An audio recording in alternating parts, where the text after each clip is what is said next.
147 আর যারা আমার আয়াতসমূহ ও আখিরাতের সাক্ষাৎকে অস্বীকার করেছে তাদের কর্মসমূহ বিনষ্ট হয়ে গেছে।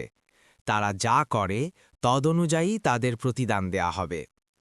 148 আর মুসার কম তার বের হওয়ার পরে তাদের অলঙ্কারাদি দিয়ে বানিয়ে নিল একটি গোবাছুর। দেহ তার ছিল গরুর আওয়াজ। তারা কি দেখল না যে এটা তো তাদের সাথে কথা বলে না এবং তাদের পথ দেখায় না? তারা তাকে গ্রহণ করল এবং তারা ছিল জালিম।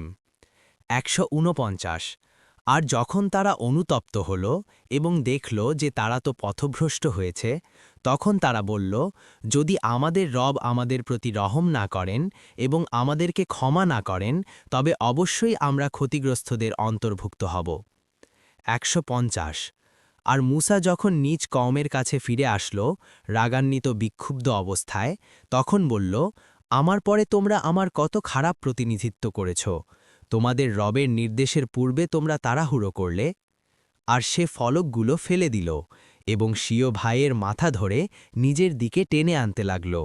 সে বলল, হে আমার মায়ের পুত্র, এ জাতি আমাকে দুর্বল মনে করেছে এবং আমাকে হত্যা করতে উদ্যত হয়েছে। তাই তুমি আমার ব্যাপারে শত্রুদেরকে আনন্দিত করো না এবং আমাকে জালিম কওমের অন্তর্ভুক্ত করো না।